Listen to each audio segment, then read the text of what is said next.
തൃശൂരിൽ ബിയർ ബോട്ടിലുകൾ ഉപയോഗിച്ച് Christmas tree നിർമ്മിച്ച് ഗുരുവായൂർ നഗരസഭ.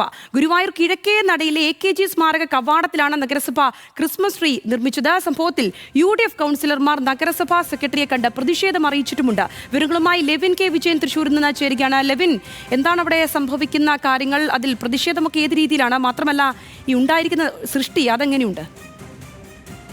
സംഗീത, ക്രിസ്മസ് ആണ് ആഘോഷിക്കാനുള്ള അവസരമാണ് എല്ലാവർക്കും. പക്ഷേ തദ്ദേശ നിയമസഭാ തെരഞ്ഞെടുപ്പ് കഴിഞ്ഞ് പുതിയ ഭരണസമിതി ഇന്ന് ചുമതലയേൽക്കുന്നതിന് മുന്നോടിയായി നിലവിലെ ഭരണസമിതി ഇന്നലെ വരെ ഉണ്ടായിരുന്ന ഭരണസമിതിയുടെ നേതൃത്വത്തിലാണ് ഇങ്ങനെ ഗുരുവായൂർ ക്ഷേത്രത്തിന്റെ വടക്കേ നടയ്ക്ക് സമീപം വ്യത്യസ്തമായ ഒരു ക്രിസ്മസ് ട്രീ ഒരുക്കിയത്. പക്ഷേ അത് വിവാദമായി മാറുകയായിരുന്നു എന്നുള്ള കാര്യം നമുക്ക് ദൃശ്യങ്ങളിലൂടെ തന്നെ വ്യക്തമാകും. ബിയർ ബോട്ടിലുകൾ ഉപയോഗിച്ചുകൊണ്ടാണ് ഇത്തരത്തിൽ ക്രിസ്മസ് ട്രീ ഒരുക്കിയത്. അത് തെറ്റായ സന്ദേശം നൽകുന്ന ഒരു കാര്യമാണ് എന്നാരോപിച്ചുകൊണ്ടാണ് UDFന്റെ ജനപ്രതിനിധികൾ പ്രതിഷേധവുമായി എത്തിയത്. ഏതായാലും ഇതിനോടകം തന്നെ വലിയ വിവാദമായി ഈ വിവാദ ക്രിസ്മസ് ട്രീ, ബിയർ ബോട്ടിൽ ഉപയോഗിച്ചുള്ള ക്രിസ്മസ് ട്രീ മാറിയിട്ടുണ്ട്. പക്ഷേ ഔദ്യോഗികമായ ഒരു വിശദീകരണം നൽകാൻ LDFന്റെ ഭരണസമിതിയോ അല്ലെങ്കിൽ നിലവിലെ ഭരണസമിതിയോ ഒന്നും തയ്യാറായിട്ടില്ല. ന്യായീകരിക്കാനാവാത്ത പ്രവൃത്തിയാണ് നഗരസഭാ ഉദ്യോഗസ്ഥരുടെ ഭാഗത്ത് നടക്കമുണ്ടായെന്നുള്ളതാണ് കോൺഗ്രസ് നേതാവ് KPA റഷീദ് അടക്കമുള്ളവർ ആരോപിക്കുന്നത്. പ്രതിഷേധം നടത്തുകയും ചെയ്തിട്ടുണ്ട് UDFന്റെ ജനപ്രതിനിധികളും അതോടൊപ്പം തന്നെ UDFന്റെ നേതാക്കന്മാരും ഒക്കെ. ഏതായാലും വിഷയത്തിൽ